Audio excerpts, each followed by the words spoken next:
read her work. So that is one of the beauties of the kind of arrangement we have going here, having an outstanding writer on campus for a whole semester.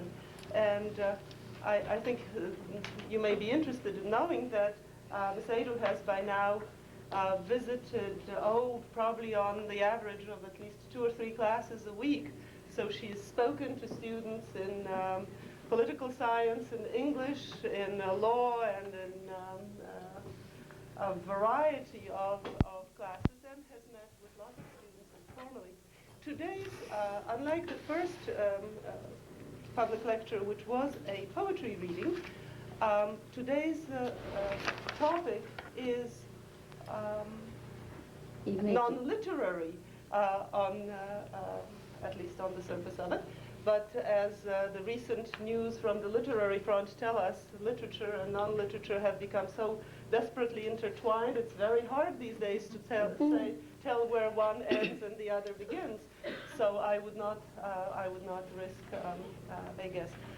Ms. Aidoo, as you know, is not only a poet, a playwright, a short story writer, and a novelist, but she's also an educator and has also been a minister, so I suppose something of a politician at one point in her career. But the major fact that interests us today is that her knowledge of Africa is very deep and very broad, and it is that knowledge of Africa which she is going to share tonight with us. And as you know, we all desperately need some of that knowledge. So please welcome Ama Ata Aidoo.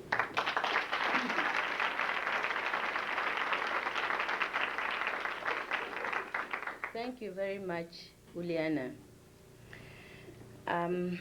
It is always very nice if you are a public speaker to have people take the trouble to come and hear you speak. And I am especially grateful to all of you here tonight, because the truth is that February has become something of a test. To begin with, it is a test for all those of us who claim to be committed to our own cause as people of Africa or of African descent here in the United States.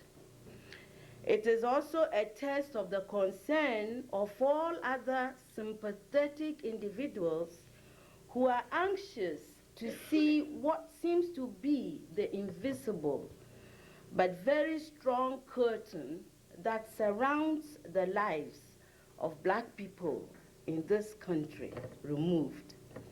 So throughout the month of February, we have had to be willing, or at least appear willing,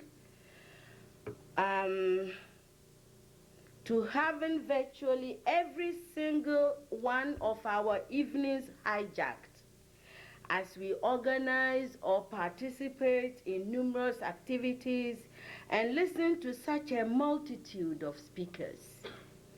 But happily, as all things organized by Africans and of African descent must, we had plenty of music and dance thrown in. But all the same, thank you for showing up for this last event in this year's celebration, and to listen to one more speech. In the meantime, I take it not as some kind of a fortuitous coincidence, but as a very special honor done me, that it should be my lot to give the lecture that marks the end of this year's Black History Month. In this wonderful institution, the University of Richmond, I trust that Uliana, Dr. Gabara, in your finely tuned instincts for the appropriate, must have had something to do with it. Thank you.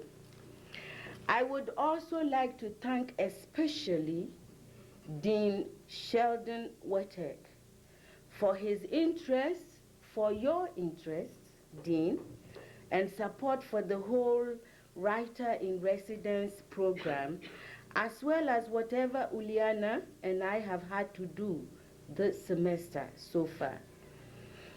Last but not least, I have learned since I got here that the program is founded on a grant from AT&T. They certainly have reached to touch me, so that I could reach out to touch you all. I'm grateful to AT&T. But there's also an irony here tonight, which is scratching furiously to be taken note of, which is that the 28th of February is significant in the history of modern Ghana. And I am a Ghanaian.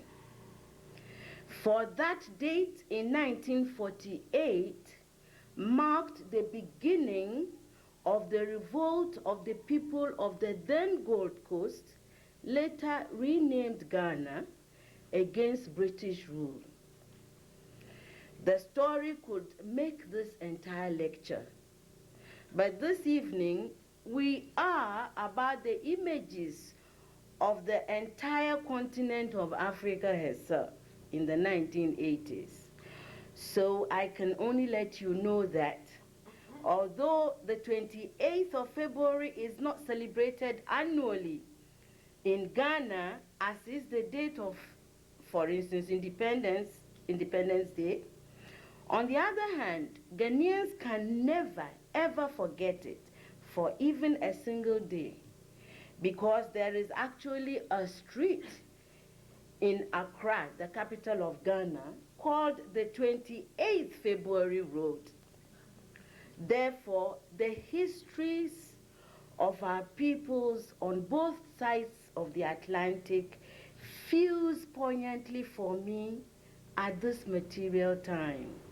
So bear with me if I pay homage to that fusion by being as honest as I can with you tonight. Ladies and gentlemen, the following is part of an ongoing discussion under the general theme of images of Africa in the 1980s. The matrix had been done as the second 1986 Walter Rodney lecture, but it was not delivered when it should have been. Another long story. But later that year, I was asked to present it in Harare, Zimbabwe, as the first of two lectures I had been asked to give on a platform organized, would you believe it, by Harare-based, the organizations of the British, the French, and the German empires. The British Council, the German Zimbabwe Society, and Alliance Française. A version of it has already been published by South Magazine in London, and other segments of it have cropped up in lectures at different places and times. I'm submitting this latest version, or this latest part of it, here tonight in the hope that we would find it appropriate for the occasion. Bob Geldof and the Africans. I hope you all know who Bob Geldof is. But at least if you don't, if you are too young to know, I hope that after my initial remarks, you would know.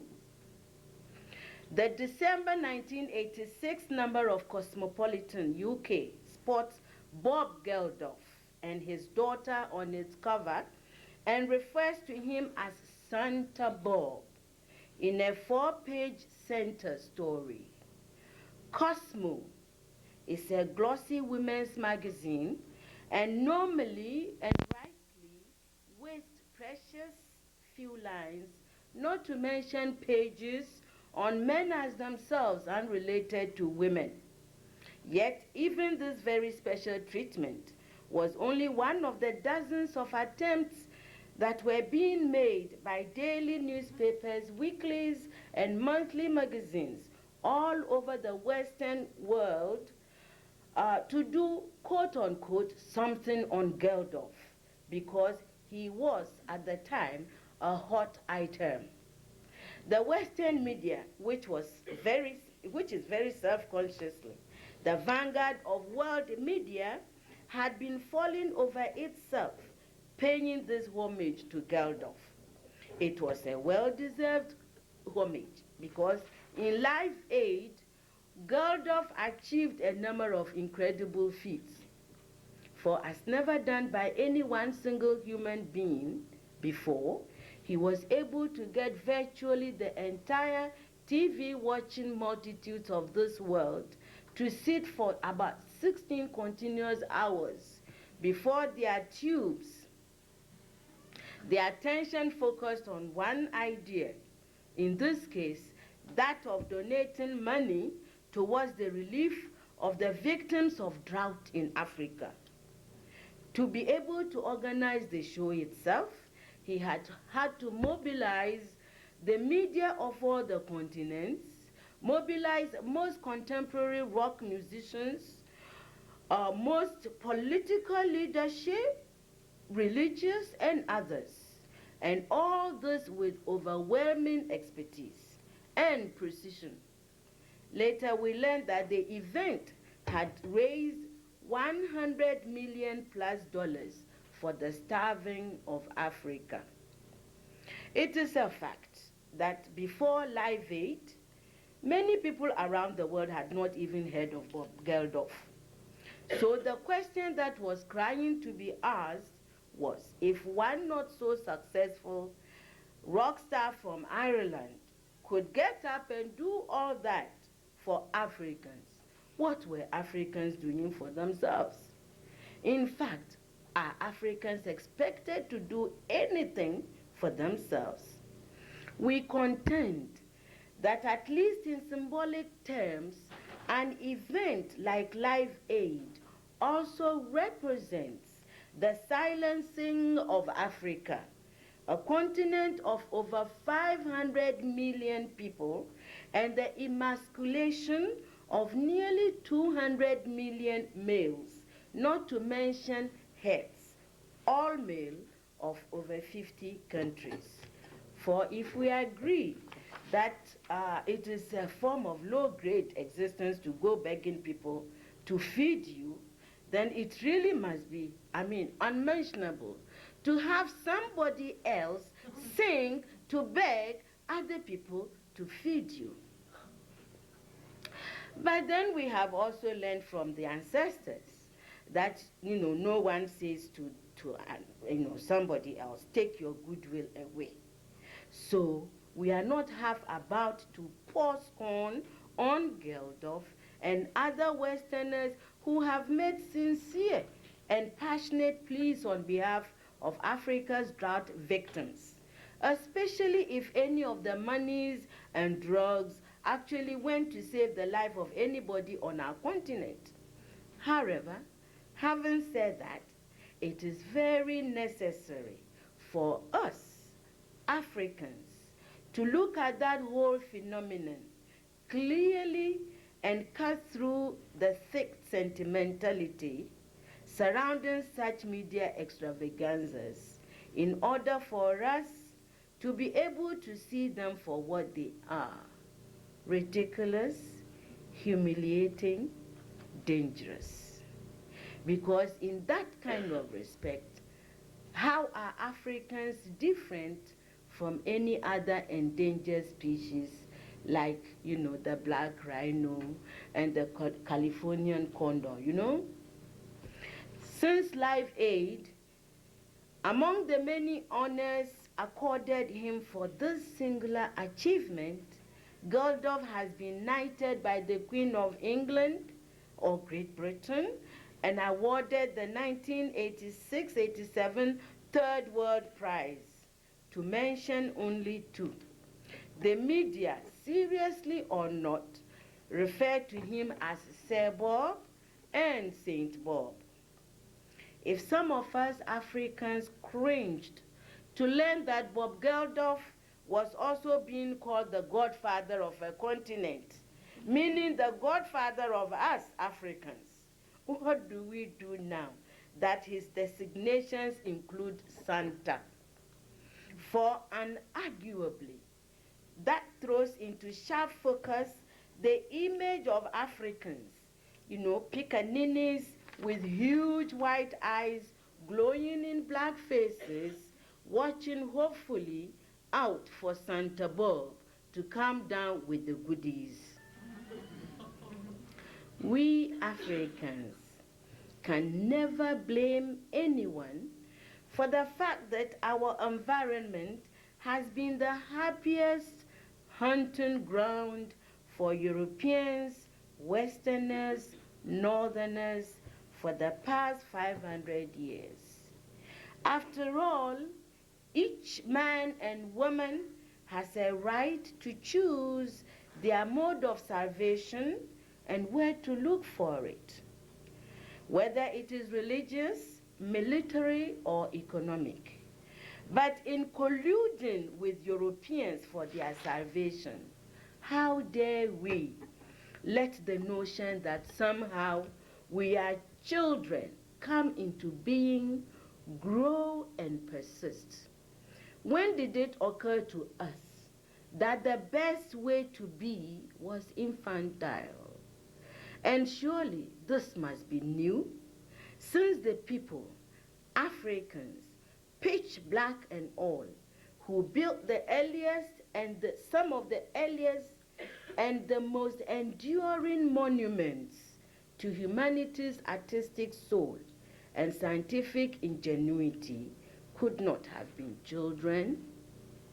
Of course, we also know that as part of the conspiracy to deny the completely African nature of a civilization like classical Egypt, scholars always speak vaguely of Egypt as though it was somehow unrelated to the African world.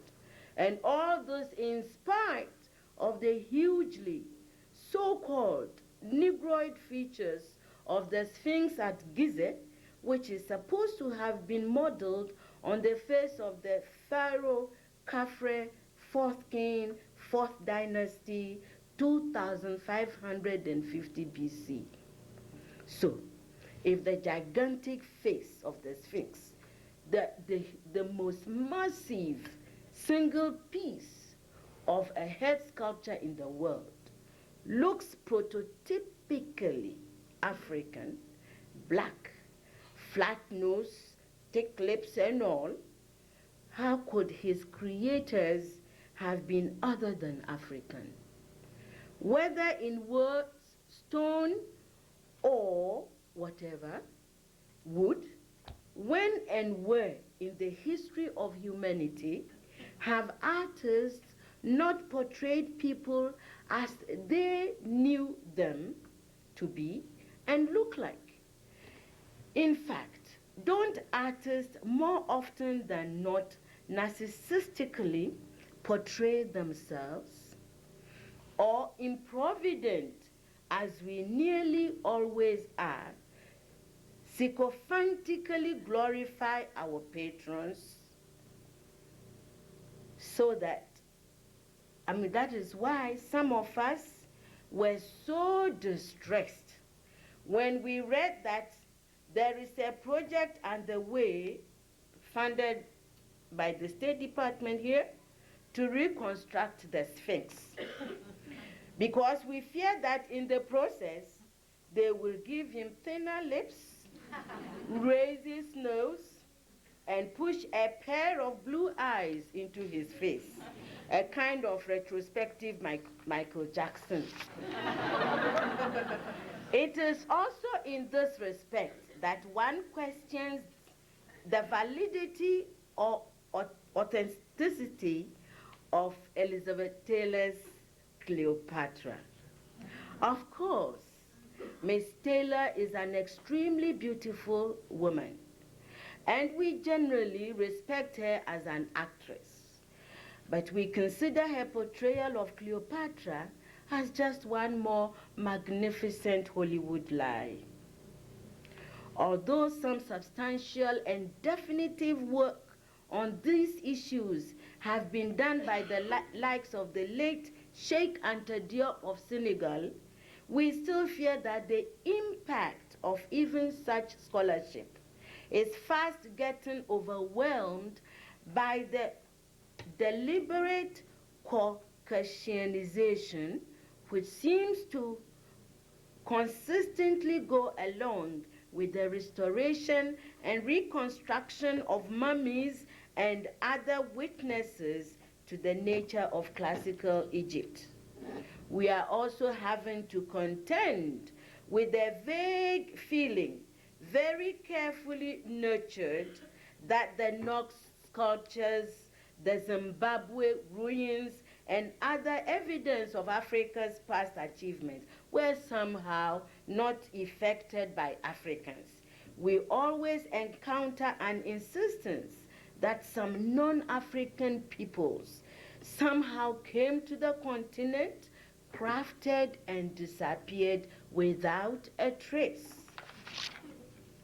Infuriating as all this is, it should be fairly easy to understand Western historians, archaeologists, anthropologists, and other official interpreters of the human past, its ontology, and contemporary environments. After all, Africa is a conquered land, and expressions like colonization, which some of us now reject, are euphemisms. They are cover-ups.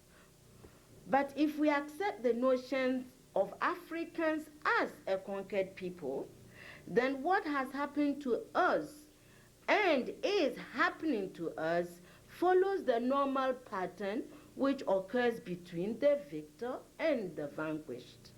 Whatever is ours is game, as far as our conquerors are concerned. Our land, its minerals, and other natural resources, our persons, our brains, as well as our bronze. Indeed, our history is the history of the Western world, and so is our civilization. Throughout all known history, the conqueror has always ingested what he fancied of the vanquished, spat out what he did not want, and turned round to the vanquished, to the defeated, and said, "You see, you don't have anything, and you are nothing. In fact, you have never had anything, and you were never anything. There is nothing new under the sun." To bring us, to now, and a fairly normal example, we can look at the tale of Ben Johnson, the athlete who won the Olympic gold for his 100 meters. A Jamaican, black, African, they call them, Afro-Caribbeans. But of late, a Canadian citizen. We hear that all of Canada went wild when they first got the news that Ben Johnson had broken his own record, become the fastest human being in history. Then within hours, we also learned that his urine had tested positive for anabolic steroid use. So the International Olympic Committee immediately nullified the race and stripped him of the gold medal. None of all that was new. What was new was the reaction of the Canadian Minister of Sports. Without waiting to hear Johnson's own story, and with the runner still in the air, aboard a plane on his way to what he had considered as home, that is Canada, the minister announced that Johnson was banned from participating in Canadian sporting activities for the rest of his life. Oh, really? Had it not occurred to the Canadian minister that even if Ben Johnson had taken steroids, which we are told was not only criminal but would eventually ruin his liver anyway, part of his over-anxiety to excel was not only for his own overwhelming personal ambition, but also to make Canada proud. And of course, some of us cannot help wondering if the minister would have moved so swiftly and so totally against the fallen national hero if Ben Johnson had looked like he was clearly of European descent, that is very white instead of so very black. And not all experts in the field even agreed with the way the Olympic Committee treated Johnson to begin with.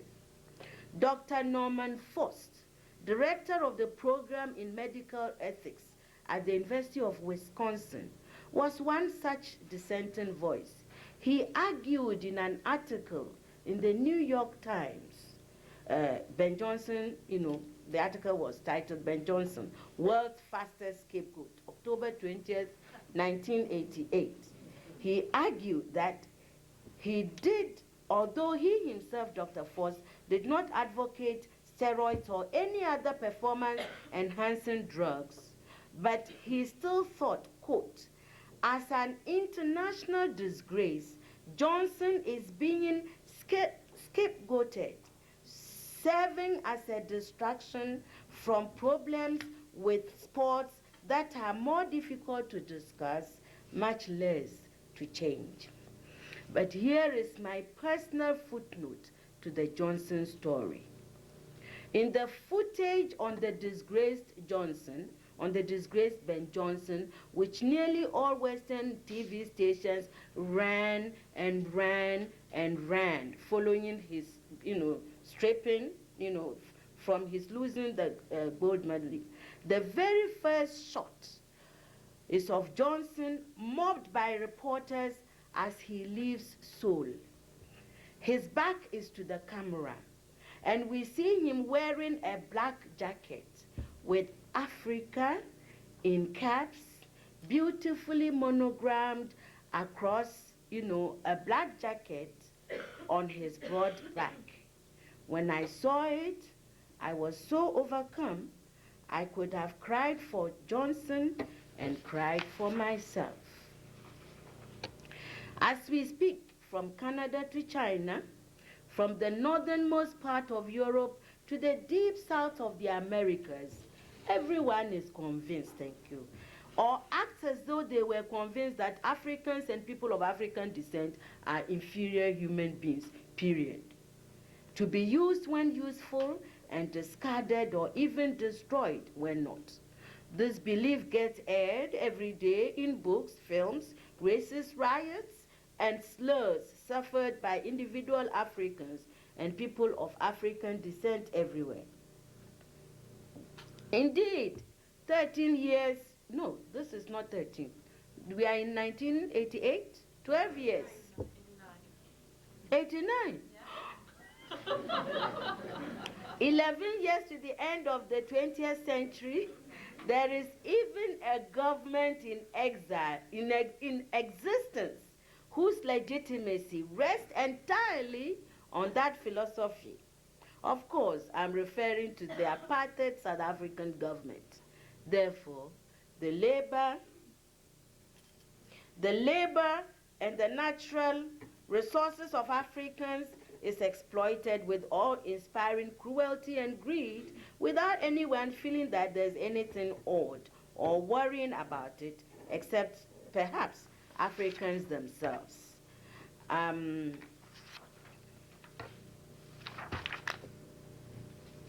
But it is also in the nature, and yet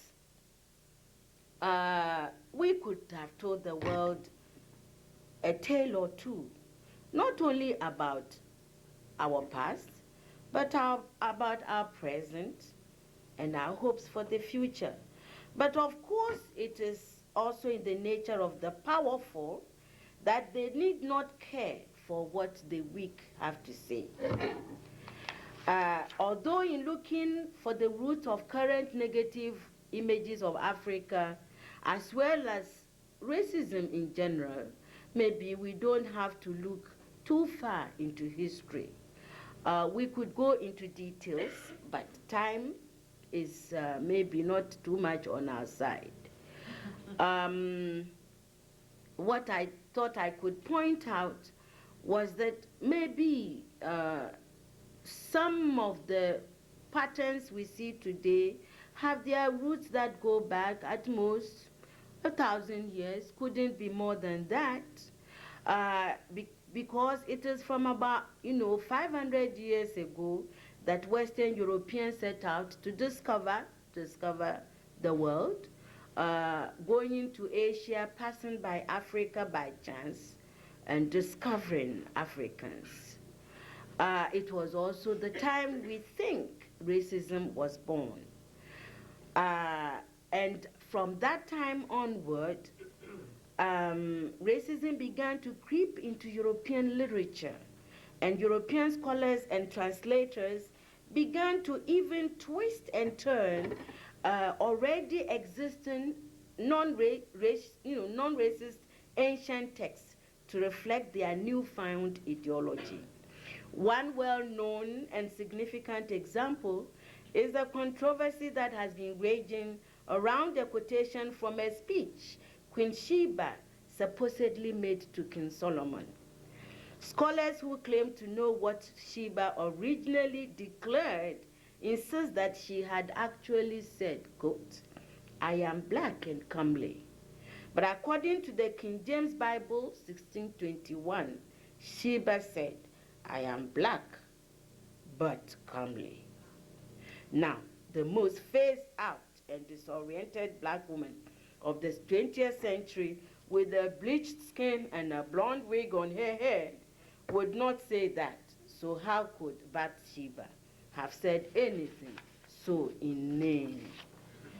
Incontrovertibly, when writers and artists are not only good artistically, but are also committed nationalists, their works reflect the major philosophies of their times and also give fuel and voice to the aspirations of their environment. Take good note, and you shall see in him the triple pillar of the world transformed into a strumpet's fool. That was the great Shakespeare at his racist and sexist best on Cleopatra. Quote, "Aaron will have his soul black like his face," Titus Andronicus. And as for poor Othello, he was not only a black ram, and Desdemona had fallen in love with that which she feared to look upon, but Caliban, about whom even the most ardent Shakespeare apologists agree was meant to be a kind of prototype colonized being, was never once referred to as a human being anywhere in the entire play. That is The Tempest.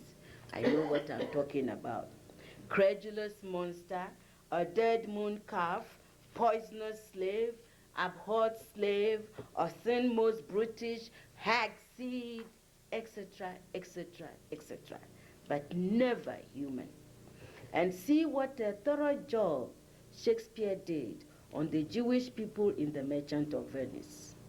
Yet we contend that he was only fulfilling his mission in history as a great writer of an emerging master race.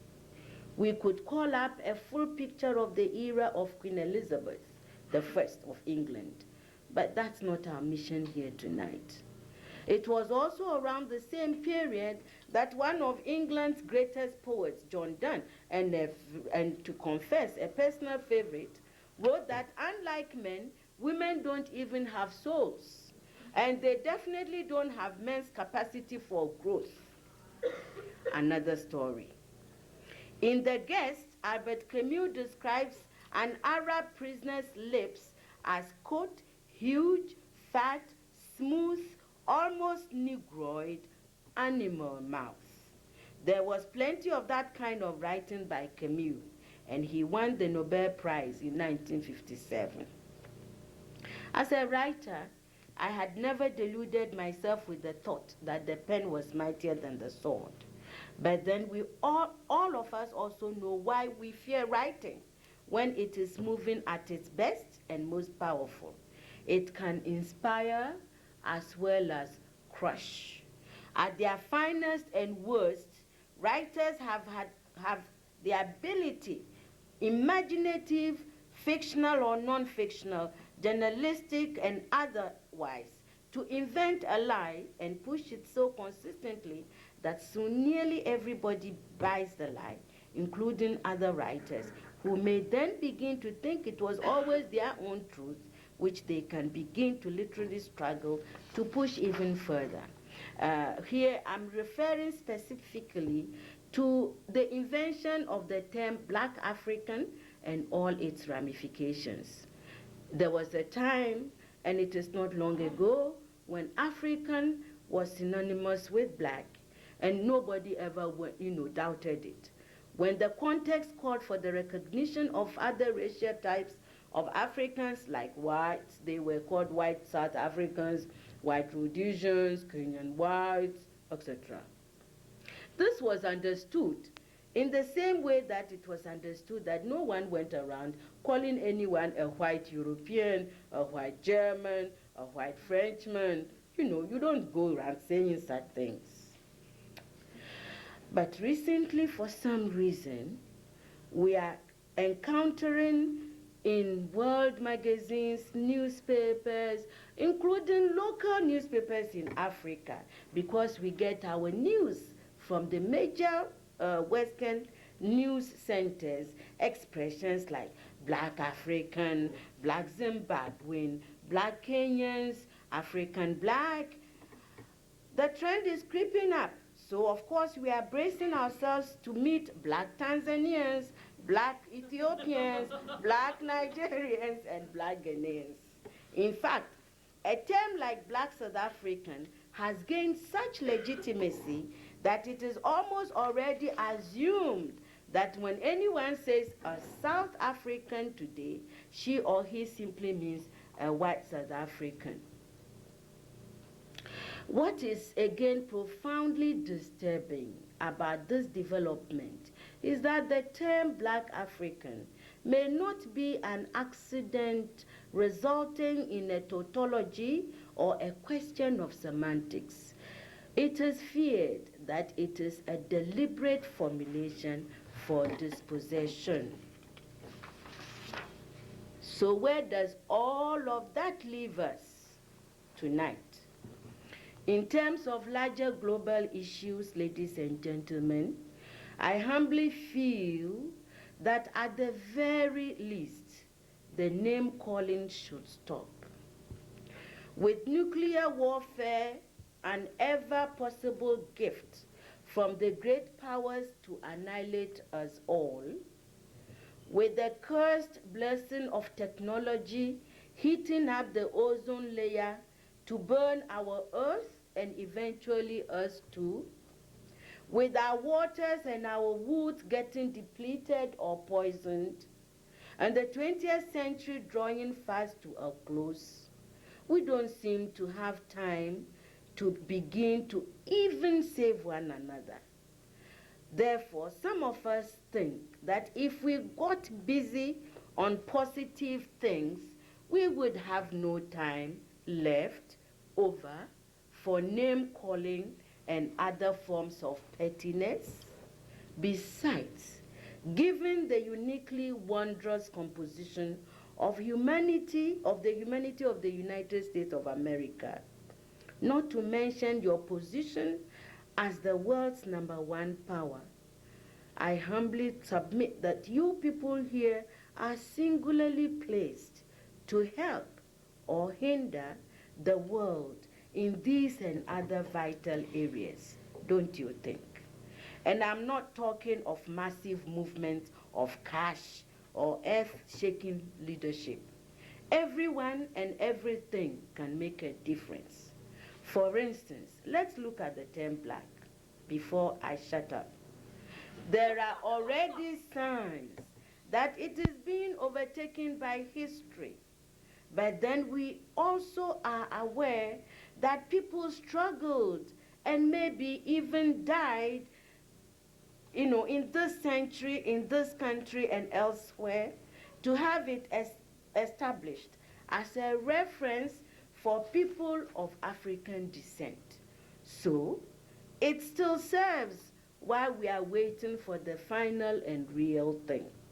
But can you imagine how confused and even disturbed someone like me could have been in this community if I had had to participate in a Minority History Month? I am extremely glad I was spared. As for Africa, we Africans would have to sort her out and sort ourselves out, kicking and screaming and all.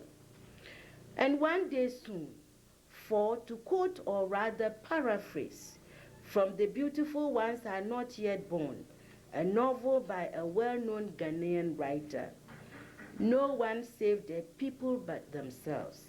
Not before, not now, not ever. Thank you.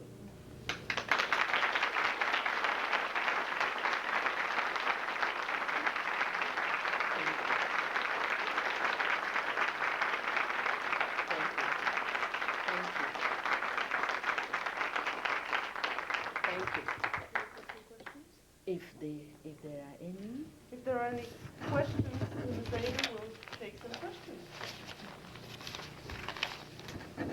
Yeah.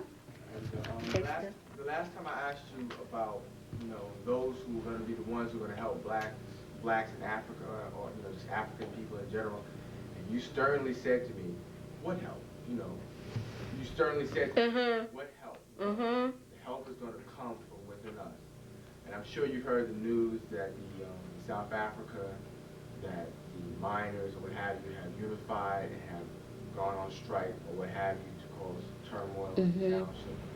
Do you think this is finally a step in the right direction? The type of, does this represent maybe the leadership that is going to come about now? Has there become a greater awareness, and maybe this is the actual step in the right direction, or do you think this is something that will be broken and just fade away like everything else? Do you think this is... Well, first of all, nothing has ever been broken and faded away. I mean, I would like to say that the struggle in South Africa has been an ongoing thing. I mean, for 200 and over years. It's not as if there never was a resistance. I'm sure you've heard of Shaka and Dingiswayo. I mean, there was always a struggle in South Africa. It has also always been a question, I think, humbly, of superior arms and stuff like that. As far as the present trends are concerned, it is part of the struggle. I don't think anything is ever finally the right direction. People struggle. If they meet a resistance, they turn somewhere else. I don't think I can predict what's going to happen in South Africa. But I would want to predict, which is that eventually victory is going to be won, one way or the other. And the miners thing, it's not the only thing happening though, it's part of it's part of a whole thing. When I said to you what help, it doesn't, in fact, like I quoted much earlier in the paper, it's not as if you say no to, you don't say no to somebody offering genuine help. It's not like that. The world has shrunk too much, and in any case, who am I, to say that, we don't want anybody's help. But the thing is that eventually only a people decide, even what kind of help they need. I don't know. You know what I think that's what I'm saying. Of course, people, part of everything, I feel that everything, even the whole Live Aid, sport aid, everything, it's our fault. If we didn't permit it, it wouldn't happen. Do you see? No, Yeah. I don't see that. You don't see I it? don't see how you said it wouldn't have happened. I look at this as Live Aid with Bob, what is his name, Geldof. Do you know about Bob Geldof? Well, Did you know about Live Aid? Yes, I did, but I just said, you know, whether the African people wanted it or not, I just think that was his way of putting himself into the spotlight. Another form of greed, you know, in which I'm not so sure. I mean, when I say that if we don't want such things to happen, what I really mean is that we will be more effective at taking care of our problems. Do you see? I mean, you know, when the people are effective at taking care of their problems, you don't have such things happening to them. And I don't even know that I distrust the motives of Bob Geldof. I just think the end result is humiliating for us. He may not have meant any harm. Do you see? I mean, I don't know that they mean any harm. It's just that it is terrible watching these things. Yes. In Ali Mazroui's series, The African, he predicts that in the 21st century, American blacks are going to American blacks. Excuse me, African Americans. Excuse me. At least black Americans. He says black Americans in the series, and in the series he said they are going to do what? He says that they are going to react to Africa and have to roll with Africans, much like American Jews have a role to Israel. Now, what I want to know is if you agree with this, or if you think that that role is going to be different than he says, or just what do you Well, the more the merrier. Because you see, all jokes aside, I mean, having been here for the last 14 months, and seeing you know, how Africa is portrayed on the television, you know, as I was telling the Minority Students Union, I mean, if I were black American, my God, I feel so ashamed to claim Africa as my home. I mean, really. And I don't see how anybody can blame black people in this country if they shy away from claiming Africa. It's disgraceful. So if they want to do something about it, you know, we have a proverb, you know, like a proverb. I mean, like, I mean, you have to pick your own property from the floor and shake the sand from it. Huh? You have to do it. And I think that if it is in order for the black people of this country to be interested in Africa, as to the question of the nature of the relationship, again, I'm only one woman, I cannot predict. I hope that whatever it is will be healthy for all of us concerned. But I can see why, you know, they would want to do something about things. I understand why they would want to. Someone had, please, Julian, I need help. Would you like me to Go ahead. Yeah, I've read somewhere recently that if you don't understand the situation, you should look for the financial interest. And I was just wondering, aside from... Excuse me, can Speak up on your questions. It's yes, very hard to sorry. You want me to start all over? Well, if you don't mind. I read somewhere recently that if you don't understand the situation, you should look for the financial interest behind it. And I was wondering, aside from the whole Live Aid thing and Bob Geldof, I was wondering that if that sort of saying had anything to do with the American government's stance toward South Africa and apartheid, why they haven't taken a role in that, if it had something to do with, say, the diamond cartels in South Africa. Was the U.S. government involved in Geldof? No, is there a primary economic interest involved in the whole relationship with South Africa, if I understood your I question? mean, are you asking? Yes, ma'am. Baby, where have you been? You know, the most honest, but I mean, didn't you know, I mean, about President Reagan's struggles in Congress, about sanctions and stuff like that? You know, there's one Western leader, I can't, you know, it's kind of love-hate. I mean, I'm not even so sure it's love at all. But at least I understand where she's coming from. Margaret Thatcher, you know, she said, what?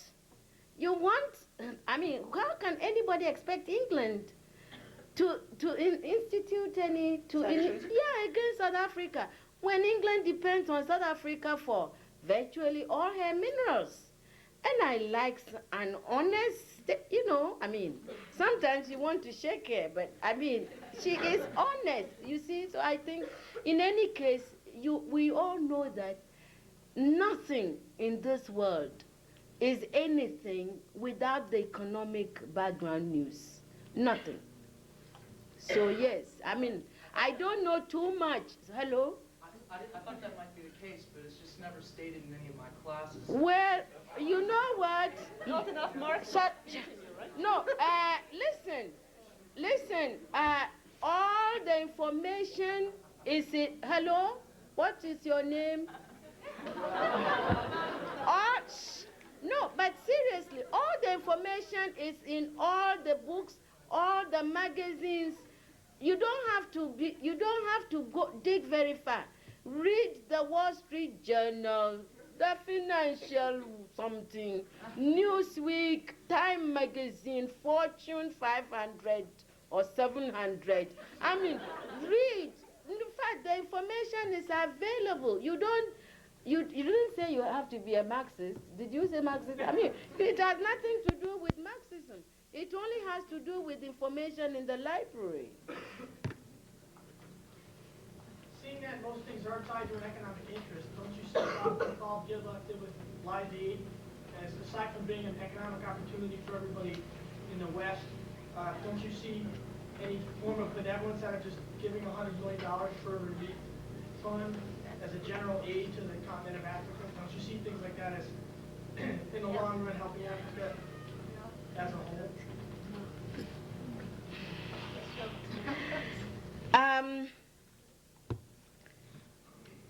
You know, I mean, I am a writer, and sometimes I try to be as diffident as I can when it comes to economic theories of human development and so on and so forth. I'll tell you something. As I keep saying, we are grateful to the people for their generosity.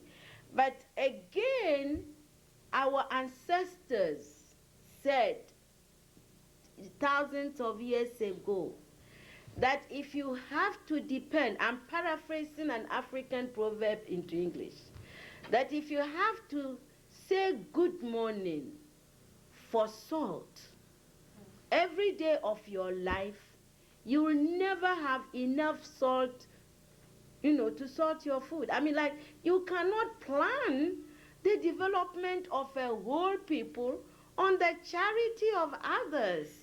100 million, ask Michael, I've mentioned him again tonight, ask Michael Jackson how much he made from the recent world tour, one individual putting his energies on the line to sing. 125 million he grossed. And you think 100 million is going to solve the problems of a whole continent? I mean, I think if we Africans are not going to do more than that, then we are in even more trouble than we think. 100 million. Go ahead. Tonight you talked about the phenomena of dispossession, the Western world robbing the heritage of Africans. In your story, Late Blood, there's a character, the story, The Late Bud, Mm-hmm. the character Yaba Mm-hmm. is to be dispossessed by her very family until the very end of the story. What's the import of that? Well, you know, this is, I mean, I hope you are not doing an exclusionist thing. I'm trying not to. Okay. I'm curious as a writer. Because people don't know what The Late Bud is about. But I don't see how she is dispossessed by her people until the very end. I mean, what happens to her which makes you come to this conclusion? That her mother can never call her my child like she does to her other children. But that, this happens in families. I mean, some children feel left out. I mean, included, others feel excluded. There's nothing particularly African about that. Right. Is there? No. No. So the import of that story is much more universal in its Well, I think I hadn't thought of its universal import. But if you see there's an, yeah.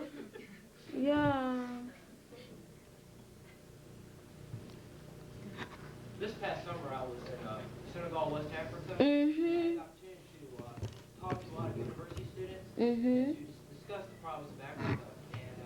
And it seems that many African countries have seemed to try to develop solve the problems of their needs. And that imperialism is still very much alive over the hearts and minds of Africans today.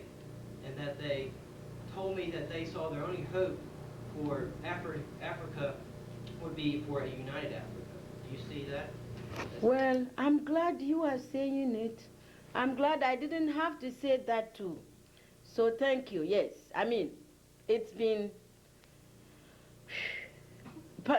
So many of us feel that part of the problems of Africa is in the very nature of Africa balkanized the way she is today, thanks to Bismarck and his colleagues, and the Berlin Conference of 18 whatever, and our own inability, you see, to cross over these artificial borders.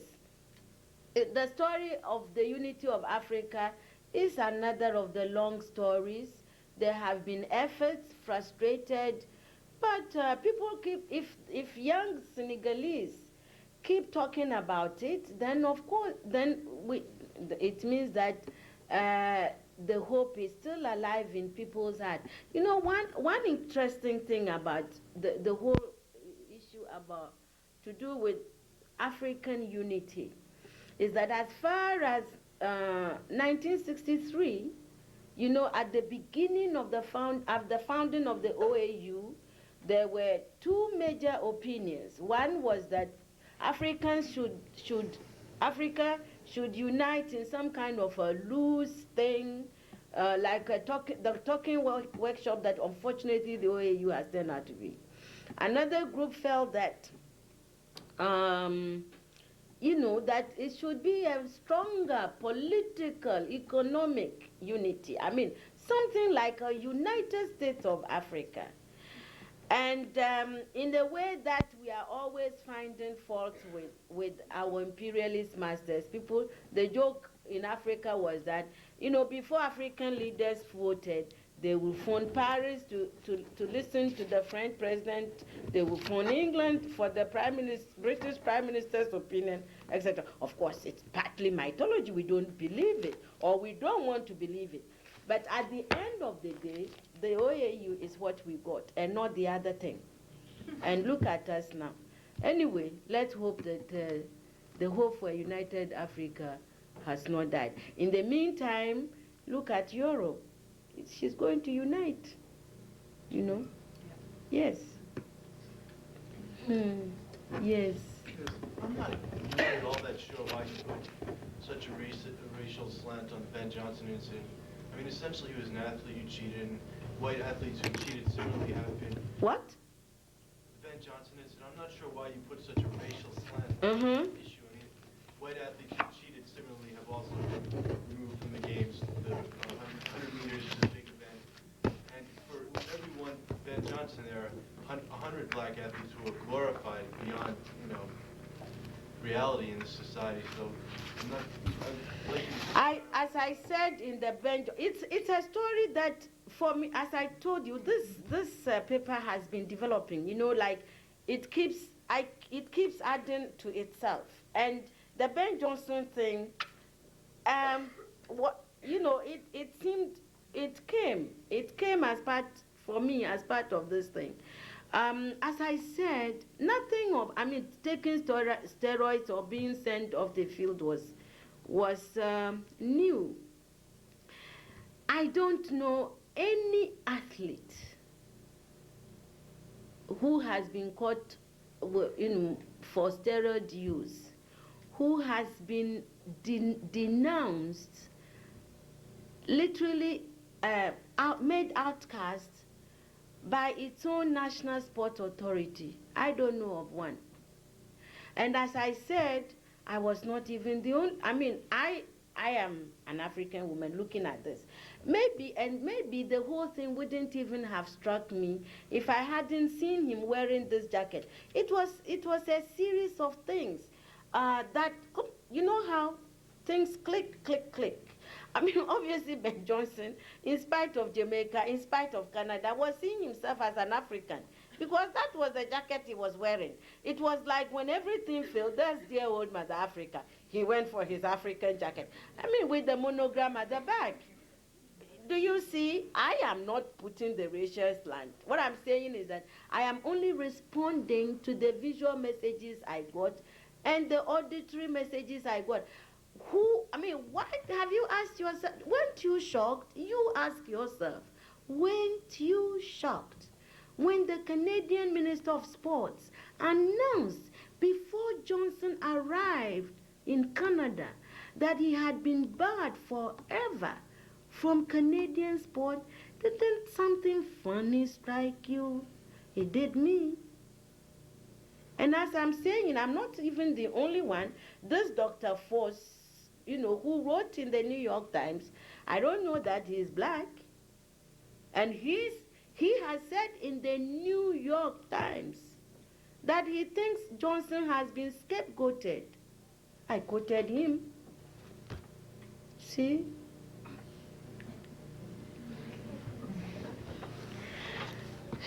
Maybe we are through.